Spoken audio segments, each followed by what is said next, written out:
para rawuh sedaya kita mulai. Assalamualaikum warahmatullahi wabarakatuh.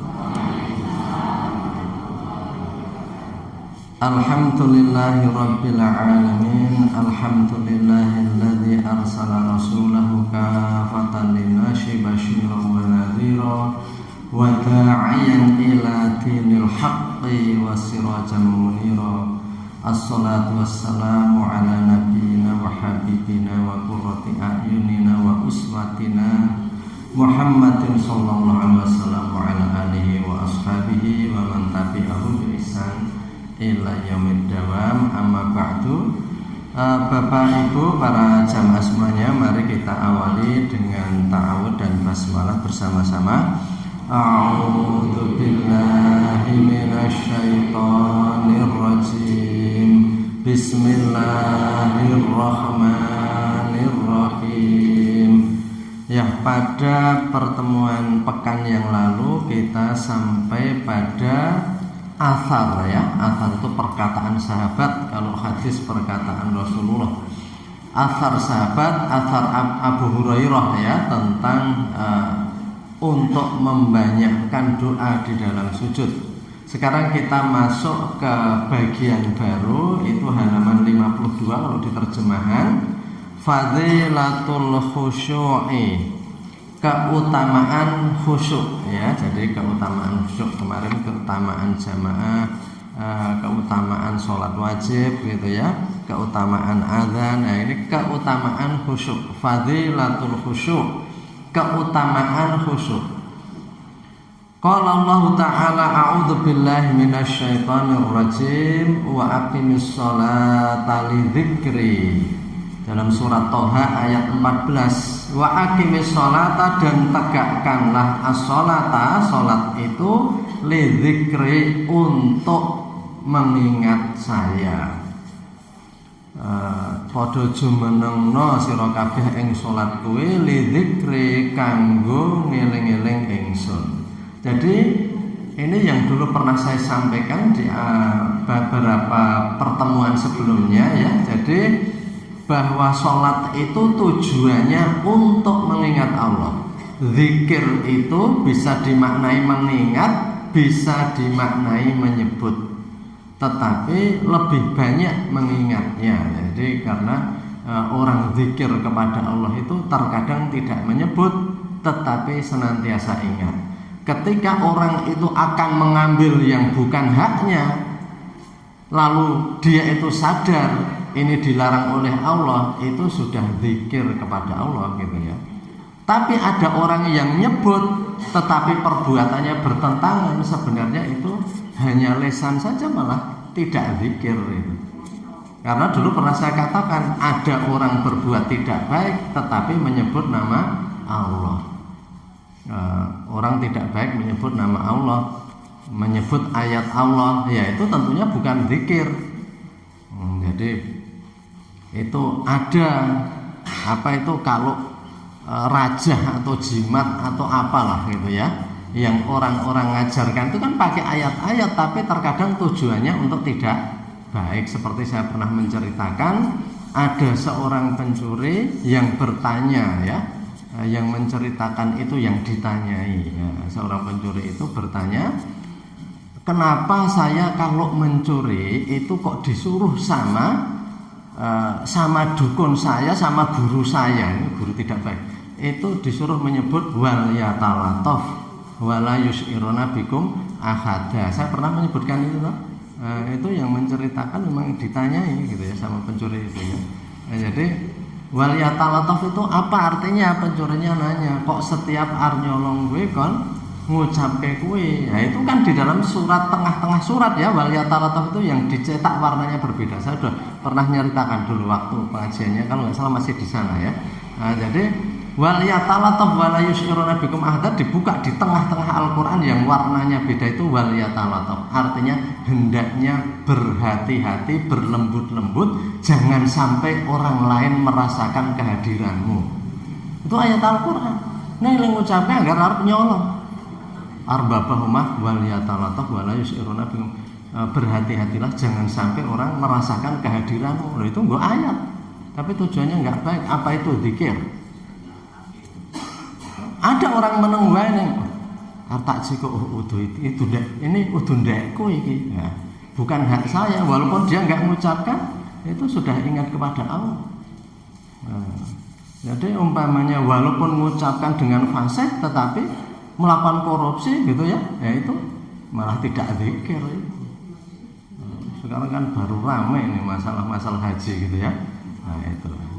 Jadi nah, kembali ke tadi bahwa wallahu alam, nanti biar orang membuktikan ya, membuktikan wallahu alam. Tetapi ini hanya mengatakan kita itu zikir itu lebih banyak ingatnya, ingat kepada Allah. Jadi sehingga sholat itu lidzikri, untuk ingat kepada Allah, untuk ingat kepada Allah ya. Jadi sehingga sholat itu tidak untuk ingat ya, untuk yang lain-lain, tapi kita karena zikrullah, ingat kepada Allah.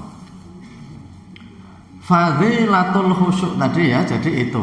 Wa qala alaihi salatu wasalam, innamas sholatu tamaskunun wa tawaddu'un wa tadarru'un wa ta'assufun wa nadamun wa tad'u yadaika fataqulu Allahumma Allahumma faman lam yaf'al fahiya khidajun ya. Wa qala alaihi salatu wasalam, bersabda Rasulullah sallallahu alaihi wasallam, innama sholatu, hanya saja innama itu adatul hasr, kata yang fungsinya untuk membatasi. Kalau inna litakid, untuk menguatkan sesungguhnya gitu ya. Jadi innama itu hanya saja, berarti bukan yang lain. Innama sholatu, hanya saja sholat itu tamaskunun, berupa sakinah, itu sakanun ya, itu ketenangan. Jadi sholat itu tidak lain adalah suatu bentuk tamaskunun, di mana orang itu tenang. Jadi sholat itu perlu tenang ya. Jadi tidak orang itu tergesa-gesa, tidak orang itu kemudian mungkin orang mengatakan balapan gitu ya, tetapi tenang ya. Orang sholat itu tenang.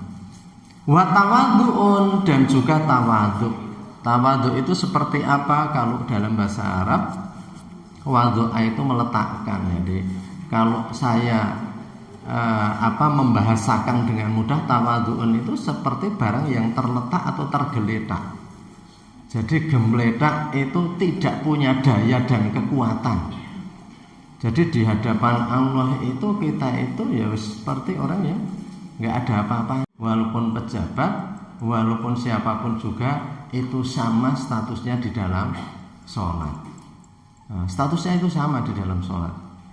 Nggak ada kesempatan di mana orang itu mau jejer-jejer, mau berdampingan dengan orang penting kalau di luar sholat.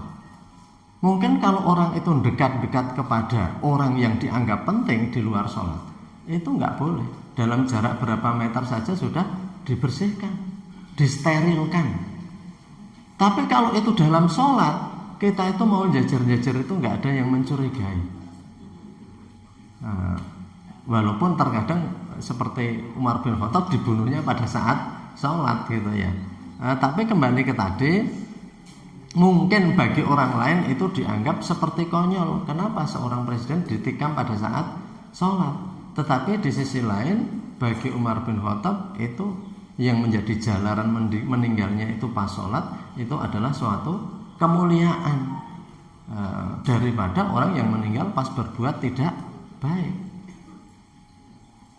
Kali meninggal kajian bar sholat atau mungkin meninggalnya itu dengan cara yang baik, tetapi karena mungkin minum racun, minum obat, kan ada ya obat yang kalau orang meninggal itu dengan halus, dengan mudah juga ada.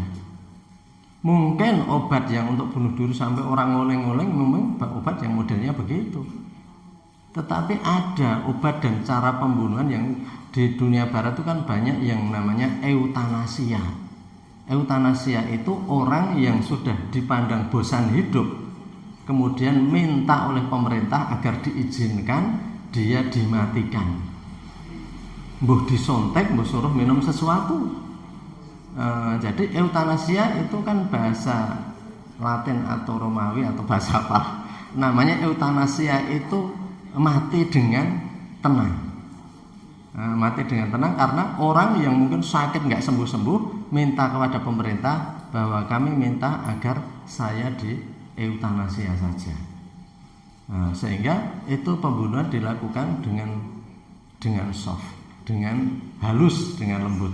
Itu bisa. Tapi kan walaupun matinya dengan pelan, lembut gitu ya, saya nggak tahu ya, itu jantungnya dihentikan atau apa, kita nggak tahu gitu ya. Tapi mati dengan halus. Tapi apa itu mati kebaikan? Tidak, karena dia sudah bosan hidup. Sudah bosan hidup. Terkadang yang minta eutanasia keluarganya, karena merawat ini sudah oleh dokter nggak mungkin sembuh menurut perhitungan dokter. Maka keluarganya sudah frustasi, sudah minta. Kata keluarganya, kami kasihan melihat penderitaannya.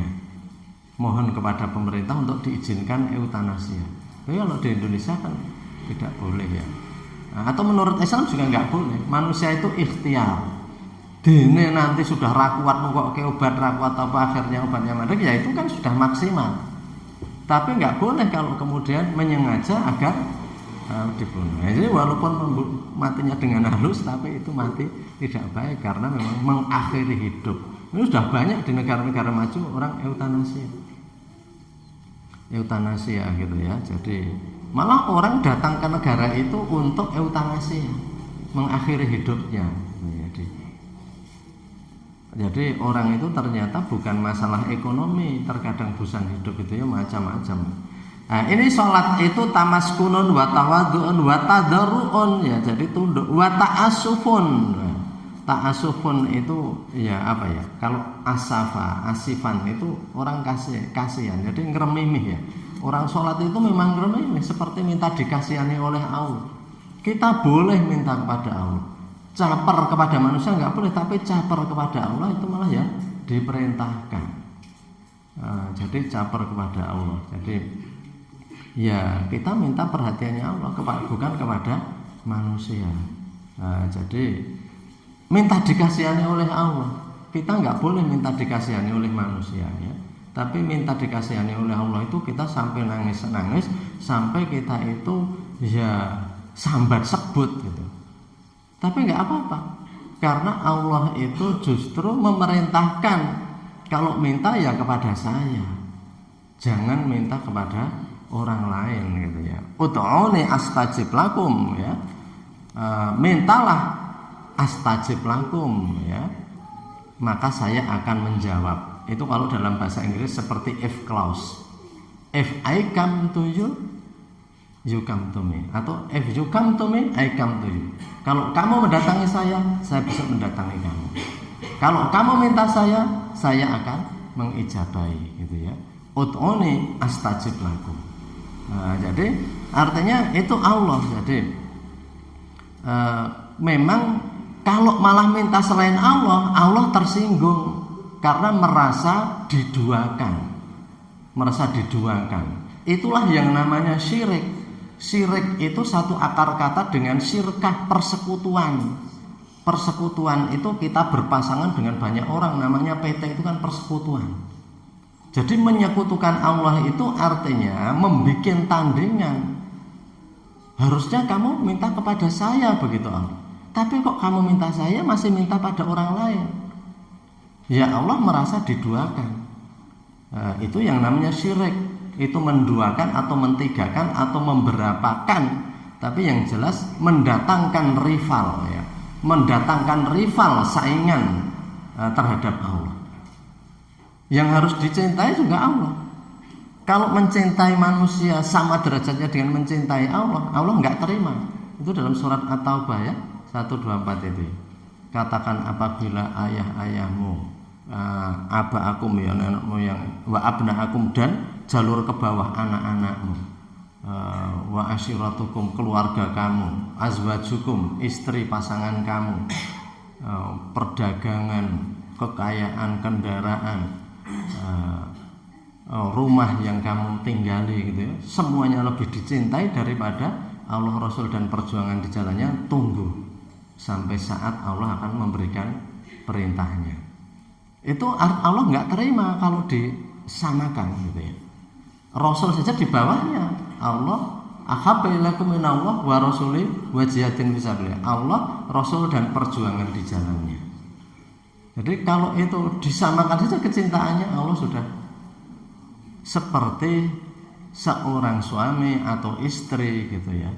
Ketika istrinya atau suaminya menyatakan masalah kok malah bukan kepada istri atau suaminya, itu akan merasa diduakan atau tersaingi.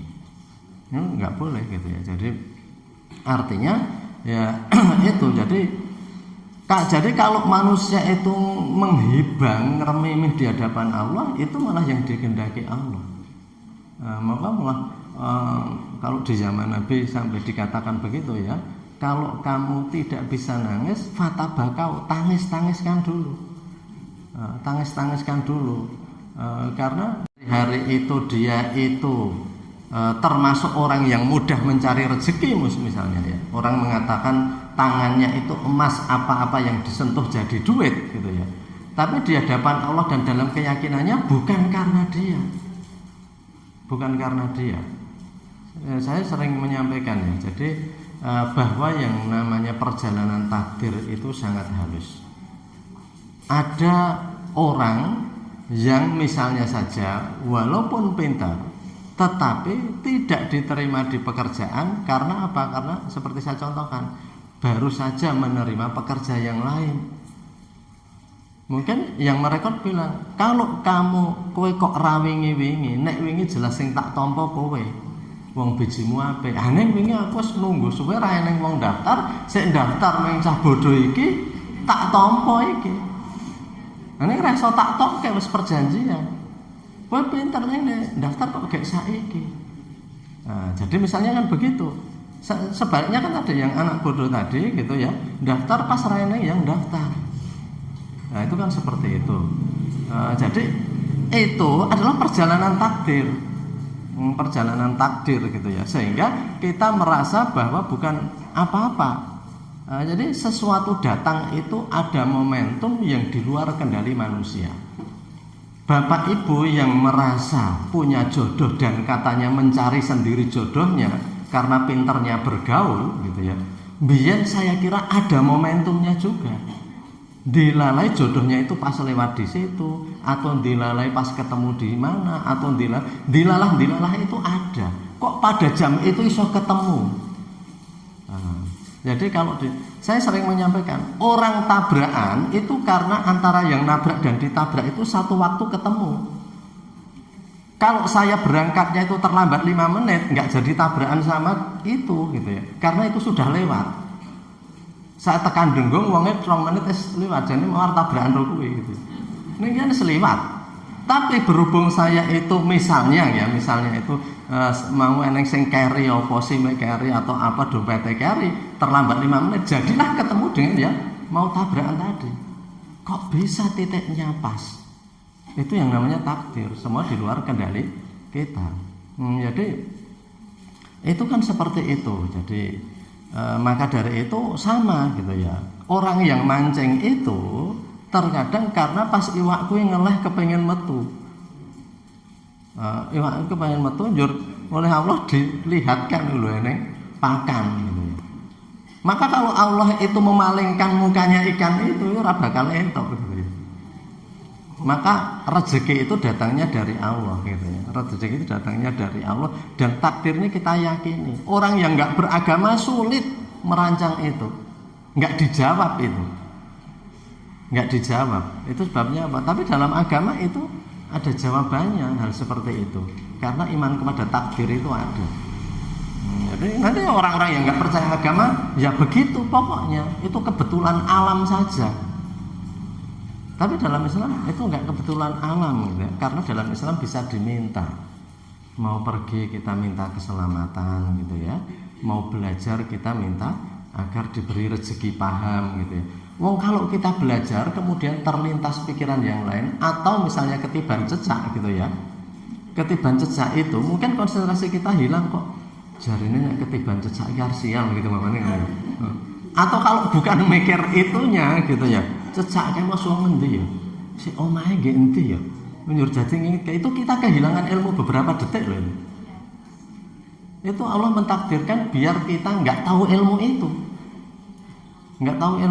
gitu ya, sehingga atau dijawel koncone dilalai kayak mau apa malah tok jawel gitu ya, kan sering begitu. Itu karena Allah memang pas ilmu itu akan dihindarkan dari kita, maka kita minta dipahamkan. Atau kita diserang ngantuk padahal ket mau kira ngantuk belas ini.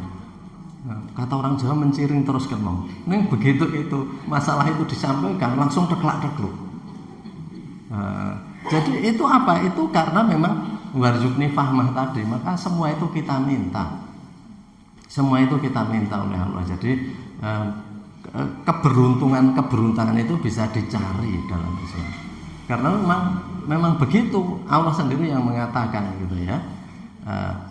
Jadi kalau kamu ingin posisi yang terhormat gitu ya, posisi terhormat dalam kebaikan, maka kan disuruh wa minal laili fatahajjat bihi nafilatan laka asa ayyab'atsaka rabbuka maqaman mahmuda gitu ya.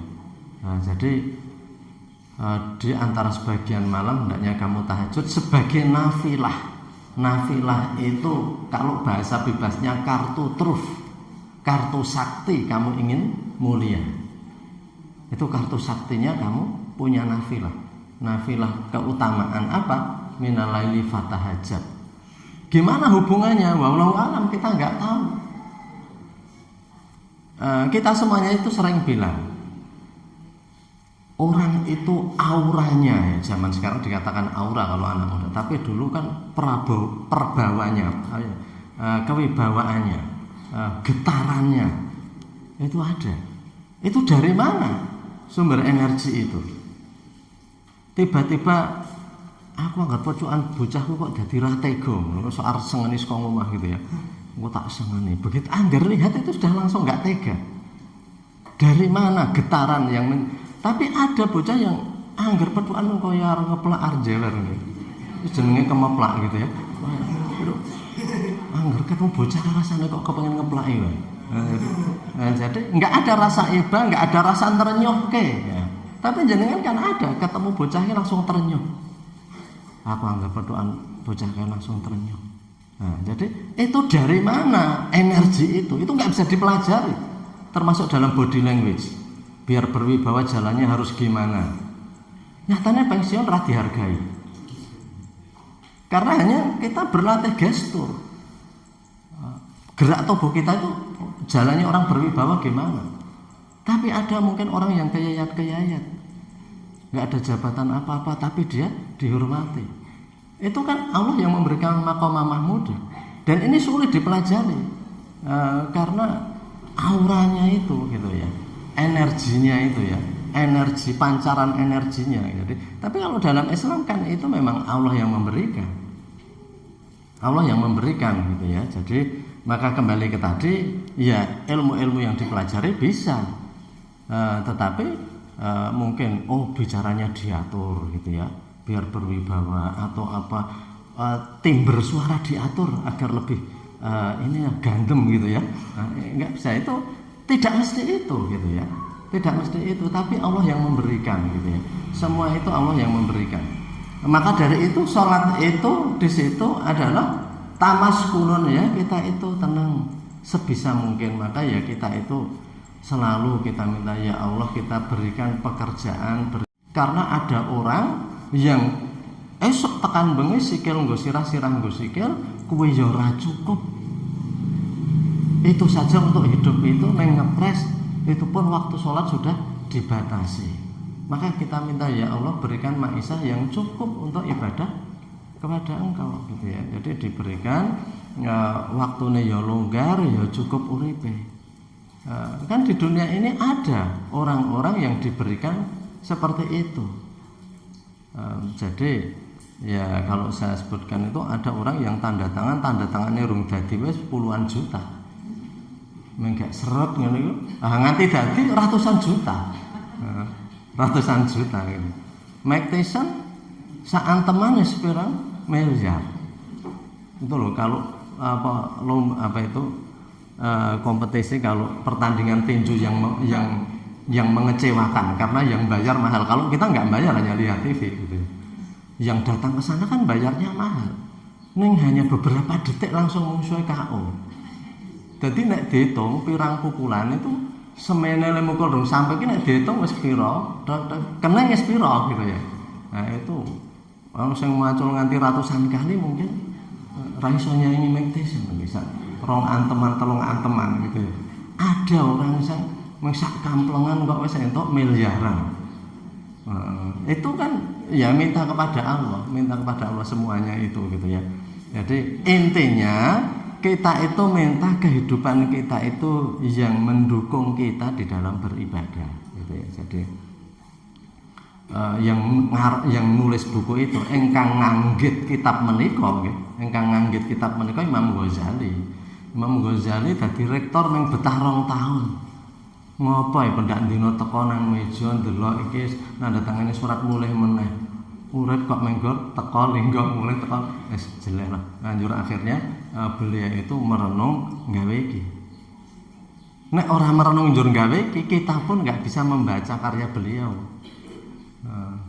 Jadi kan seperti itu. Ada orang itu yaitu Allah yang memilihkan ya buat Imam Ghazali agar hidupnya dalam tanda kutip itu lebih lama.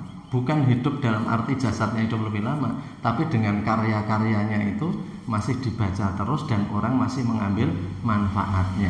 Jadi sehingga Allah atas petunjuk Allah oleh Allah diarahkan gitu ya. Walaupun hidupnya beliau singkat, tetapi beliau bisa memberikan hal-hal yang banyak bermanfaat. Nah itu ya, maka dalam sholat itu tamaskunun sakinah ya. Jadi ada orang yang saking sibuknya nganti sholat merah kober. Jangan mengar-ngasari aku kira kober tenan. Ya jangan sampai kita itu seperti itu, kayak sibuk epol ya kan. Sibuk epol. Wa tawadhu'un ya, kalau kita kan sering dalam siaran radio, semoga kita dapat menjalankan sholat dengan khusyuk dan tawadhu. Kita ingat radio PTDI Medari ya, setiap habis adzan dulu begitu. Semoga kita dapat menjalankan dengan khusyuk dan tawadhu. Tawadhu itu kaya gembletak, enggak ada harganya di hadapan Allah. Duh Gusti Allah kula niku mboten enten napa-napa. La haula wala quwata illa billah. Jenengan ingkang kagungan menapa-menapa. Sehingga enggak ada kesombongan di hadapan Allah gitu ya. Wa tadarruun ya, dan kemudian ya tadarru itu tunduk ya. Wa ta'asufun tadi ya kita itu ngremimi, wa nadamun dan penyesalan. Salah satu biar sholat kita lebih berkualitas ya kita mengingat apa yang kita itu kurang ya. Ketika kita membaca Allahumma firli dan sebagainya, iyyaka na'budu wa iyyaka nasta'in ihdinas siratal mustaqim, Duh Gusti Allah panjenengan tedahaken kula mergi ingkang leres. Itu Duh Gusti Allah kok kita itu terkadang salah-salah dalan gitu dan sebagainya. Maka dengan ihdinas siratal mustaqim itu kita minta agar besok kita enggak tersesat lagi. Jadi yang dulu ada penyesalan. Jadi orang minta maaf saja, kalau itu disertai dengan penyesalan, yang memberi maaf itu juga marem. Kula jan getun tenan wingi niku nggih.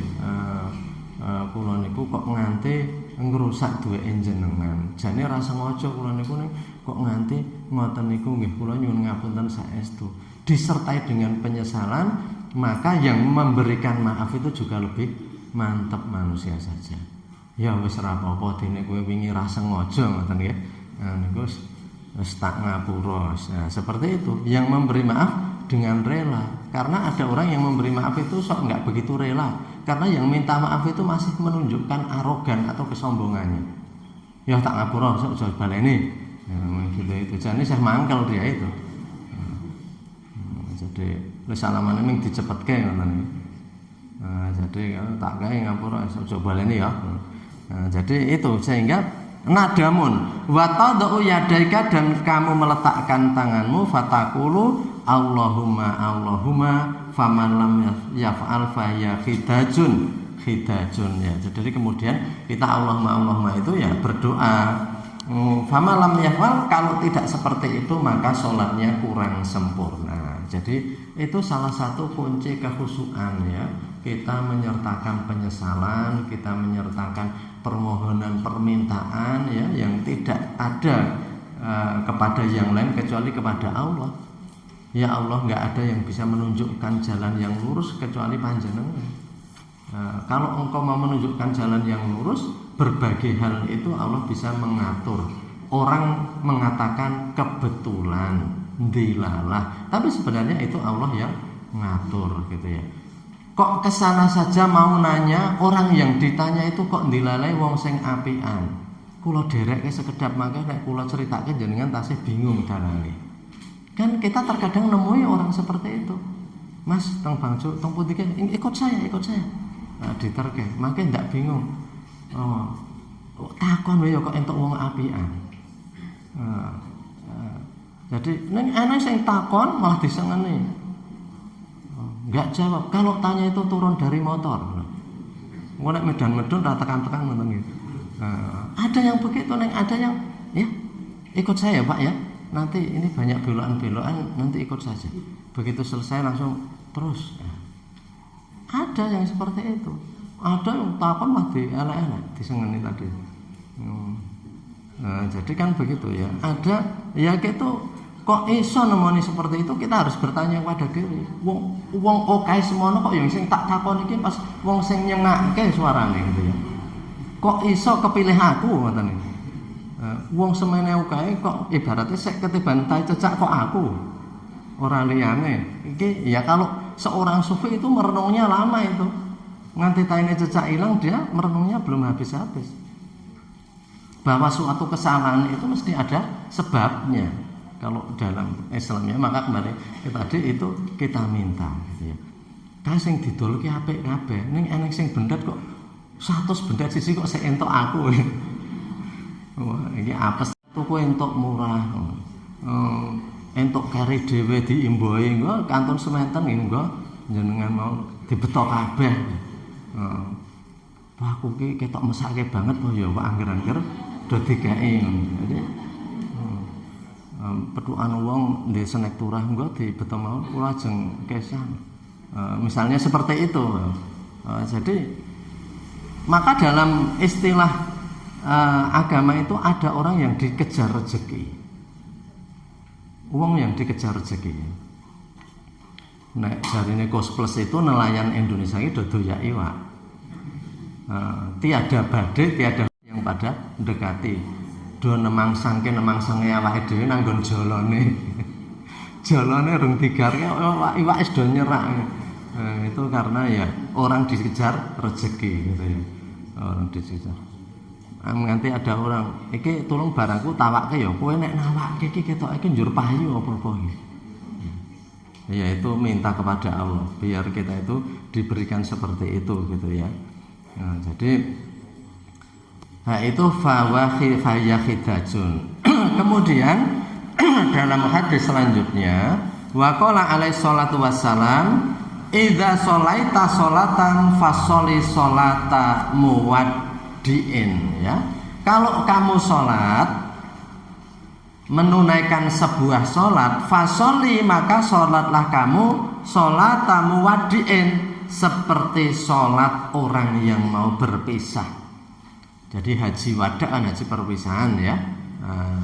Khutbatul wada khutbah perpisahan ya. Jadi khutbah wada haji wada gitu ya. Idza sholaita sholatan fasholli sholata muwaddiin. Kalau kamu sholatlah seperti orang yang mau berpisah. Penjelasannya ai muwaddiun li nafsi, berpisah dengan dirinya sendiri. Sopo ngerti aku wis uripe ra tekan salat sing engko, kan seperti itu. Nah, jadi kalau dalam beribadah memang kita harus berpikir yang begitu. Kan ikmali dunyaka ka'annaka ikmali akhirataka ka'annaka tamutu ghadan. Berbuatlah untuk akhiratmu seakan-akan kamu mau mati besok. Jadi wah nek ora ngaji saiki urung mesti aku sesuk uripe tekan pekan depan. Nek ra salat saiki urung mesti aku uripe tekan salat sing engko. Tapi kalau kita itu berbuat untuk dunia, ikmal li dunya kakak anaka tak iso abadan. Tapi kalau kita cekel gawe, nyambut gawe untuk dunia, cari rezeki, berpikirlah seakan-akan akan hidup selamanya. Wes semangat nih bekerja ngumpulke rezeki karena kita mau hidup selamanya. Jadi itu bersemangat, bersungguh-sungguh. Sinau seperti akan hidup selamanya. Ilmu saya itu akan banyak terpakai insya Allah. Sinau yang betul-betul karena saya mau hidup sampai 80 tahun, 90 tahun. Jadi ilmu ini isih suwe saya lihat nganggur nular ke isih suwe. Nek kita berpikir wah kita orang tahun kas aku ingin buhuran. Jadi itu nyambut gawe rasa semangat gitu ya. Nyambut gawe juga nggak semangat untuk apa saya ngerintis usaha ini, usaha gading tak tinggal mati. Ya jangan. Jadi malah ngelopro nanti bekerjanya gitu ya. Terus aku gawe masak gawe-gawe lah paling aku njur mati nek omahe awet sing dialem ya udah aku meneh. Ya jangan gitu ya. Aku sehar melu nyawang senajan randuweki omah iki ning setiap nyawang ini salah satu hasil karya saya. Lu anggar liwat, alhamdulillah bangunannya manfaat, bangunannya yo arsitek apa dikira tidak senang kalau bangunannya itu tetap meger-meger. Neng bar bangun langsung diruntuhkan oleh gempa, nggak ada ceritanya. Neng bangun setiap lihat saja, alhamdulillah. Seperti petani itu kenapa ayam terus? Karena tanaman yang dodukul itu hasil karya dia. Kalau itu hasil karya orang lain itu kepuasannya berbeda. Seperti kita ngelewati tanah yang subur itu seneng, tapi itu kan sing nandur wong liya. Tapi kalau yang nandur itu kita, itu wis pupus urung ditiliki bendina. Menapa Pak kok tindak sabin terus wae sing esuk lak nggih empun to niki maneh ndelok es pupus seneh urung e. 3 jam tiliki es pupus kaya cah cilik, oyate tiliki es tukul ngene. Wite akhirnya mati. Napa nek kita bedole tak tiliki Pak iki es tukul urung oyate. Ceblok kayak meneh malah mati. Maka kembali ke tadi, kalau hasil karya kita itu kita senang. Sumber kesenangan itu antara lain kita bekerja sungguh-sungguh dan hasilnya baik. Itu sumber kesenangan. Niki Mas bengkel niki, mulai bengkel nyur motor iki diganggu terus ora tau rusak. Ya memang kok ora lek nang nggonku meneh ya. Tapi dia senang. Mas awet banget di bar bengkel ke jenengan padahal nang bengkel liyane niku gelis bolak-balik. Teng jenengan kok ora rusak-rusak. Senajan itu njur enggak bengkelkan lagi dalam waktu yang lama tapi itu akan senang. Kita itu akan senang. Seperti guru yang ngajar murid, muridnya itu kemudian bisa mendapat ilmu dan ngamalkan, itu guru itu akan senang. Bocah kembian kita ulang ke ya, jane rapatek motok bocah kayak ngono. Neng kok saiki dalan ya uripe. Nah, jadi kita itu senang gitu ya. Petukan itu senang. Walaupun guru yang baik yang bisa melahirkan muridnya luwih pintar banget gurune jarine ngono. Jadi kita nanam tanaman kemudian dilihat lagi itu kita senang. Kita bangun sesuatu jenengan nek pertama kali gadah griya jenenganku melu ngewangi tukange melu mulih gasik melu ngudak-udak melu napa-napa mangke omahe dadi njur nglemprak didelak-delok terus pendak dina delok endi omah ya aku iki. Umpamane ngoten niku. Itu kesyukuran itu ada. Jadi orang yang bersyukur itu yang melahirkan karya-karya besar. Itu namanya pribadi yang aktual. Pribadi yang aktual itu yang punya prestasi dan kemudian prestasi itu bermanfaat. Nah, diteliti di Amerika, artis-artis yang dapat penghargaan besar itu rata-rata usianya lebih lama daripada sing ora tau entuk penghargaan. Artis mungkin dadi penjahat. Bar kuwi mramletu ceritane meneh gitu. Ini nggak pernah dapat penghargaan. Jadi artinya orang-orang yang jerih payah diapresiasi hidupnya akan lama. Itu secara kesehatan loh ya. Bocah sing sengeni bendino nggak pernah dihargai. Wah elek ini bojomu elek, raportmu elek, kabeh elek. Potak mati wae apa ya. Bocah ngono. Ya aja le. Ning bapakne bendino ngene-ngene. Lare kula niku mboten bejaji kok, Pak. Pamer-pamer ke wong lera bejaji. Jadi anak itu ngelemprek frustasi ketok hidup saya kok meaningless, nggak ada maknanya. bapakku ora bangga, ibuku ora bangga, aku asah-asah yo ora dihargai. Aku ngliwet yo nek ngentekke sego jan ora dihargai. Lha kok tak entekke to lho. Tak kira bapak wis madang ya, Pak. Nek mengira liyane semadang akeh kancane. Jadi artinya orang yang perlu penghargaan dan apresiasi itu akan baik gitu ya. Makanya seorang suami pun terkadang boleh bohong untuk menyenangkan istrinya. Kan seorang suami aku petel ora, petel banget ya. Padahal rada kesajan ya. Jadi rada kesan ya. Terkadang begitu itu ada apresiasi kan. Mungkin masa itu ya konon kabarnya gitu ya. Apa saja yang kurang itu kan bisa dikritik, tetapi kalau dikritik seketika itu kan terkadang mematahkan ya.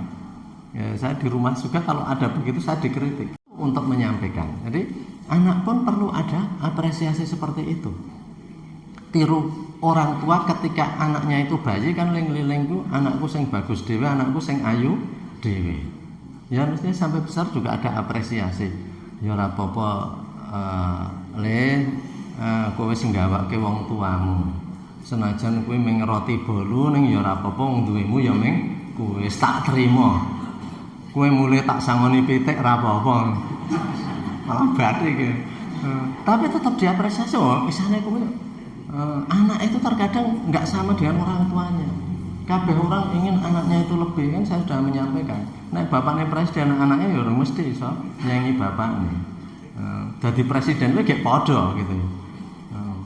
Jadi kembali ke tadi, maka dari itu ini sholat yang kita itu mau berpisah ya. Ini besok kita lanjutkan lagi. Tapi intinya sholatan muwaddi'in. Jadi kalau kita beribadah itu berpikir ya belum tentu kita usianya itu akan bisa. Kalau sekarang kita nggak lakukan, belum tentu usia kita sampai loh pada ibadah berikutnya. Jadi biar kita itu seperti panjenengan pun periso atau itu di spanduk-spanduk, jadikan Ramadan ini Ramadan yang terakhir. Jadi itu ternyata dalam sholat juga begitu. Sholat tamuwadiin, sholat orang yang mau perpisahan. Sehingga kita sholatnya itu ya kemudian menyisakan lah. Namun sepeda malih itu untuk anak-anak yang masih muda memang berat ya, karena aktivitas juga masih banyak. Tapi kalau orang tua ini kan makin mengendap. Orang tua itu makin mengendap sehingga makin bisa meresapi nasihat-nasihat seperti ini. Ya wis cukup uripku ya wis suwe. Uripku ya wis suwe, wis berbagai hal sudah dilalui dalam hidup, itu lebih bisa. Tapi anak muda itu terkadang sulit. Tapi walaupun sulit, paling tidak pelajaran itu nanti sambil jalan hidup itu bisa diingat-ingat. Banyak pelajaran yang Bapak Ibu kita semuanya kita terima sejak SD, sadarnya setelah 40 tahun. Ini sebagai penutup ya, saya pernah menyampaikan ketika pengajian masih di sana. Saya dulu ketika SD itu melihat Bu Guru itu naik pit bigres ya, pit antara jengki sama pit wedok itu, jenenge pit bigres, casa iki yang istilahnya gitu ya. Pit bigres yang di ketengnya itu ada tulisan sopan santun adalah menghargai diri sendiri. Sopan santun berarti saya itu pahamnya setelah lulus kuliah sudah lama, sudah agak tahu, oh iya ya, orang itu kalau sopan itu sebenarnya bukan menghargai orang lain. Kalau saya sopan sama orang lain itu nanti orang lain itu juga sopan kepada saya. Jadi sebenarnya kita sopan itu menghargai diri kita sendiri. Jadi badhe tindak pundi Pak, dia besok juga tanya ke kita juga halus. Enggak hidup niku kula ajeng kisah mriki ajeng iki. Hanjene sampeyan nanti ngene. Nah itu ditanya dengan halus. Tapi orang yang tanya saja tidak, orang tua itu ya ora tau ngaruhke. Maka dari itu sopan santun itu menghargai diri sendiri. Kalau orang itu sopan baik, orang yang disopani itu belum sempat membalas, saya sering menyampaikan terkadang anaknya juga dapat balasannya. Bapak nih bocah kae mbiyen apian banget, wong sak kene iki. Wes anake ya saiki awake dhewe ora iso males karo bapakne, males karo anake. Jadi sopan santun sebenarnya itu kembali pada diri kita sendiri. Itu dalilnya kan in ahsantum ahsantum Kalau kamu baik itu sebenarnya ya baik pada untuk dirimu sendiri kok, bukan untuk orang lain gitu ya. Kayaknya saja ke orang lain, tapi sebenarnya itu akan kembali ke diri kita semuanya. Nah, ini waktunya sudah habis. Untuk sholat muwaddi'in ini besok kita jelaskan karena ada syarahnya dari Imam Ghazali ya, muwaddi'un li nafsi, muwaddi'un li hawahu, sairu ila maulahu. Itu besok kita jelaskan pekan depan insyaallah. Demikian, mari kita akhiri dengan doa penutup majelis. Subhanaka Allahumma bihamdika asyhadu an la ilaha illa anta astaghfiruka wa atubu ilaik. Ada khilaf mohon maaf. Nastaghfirullah li wa lakum. Assalamualaikum warahmatullahi wabarakatuh.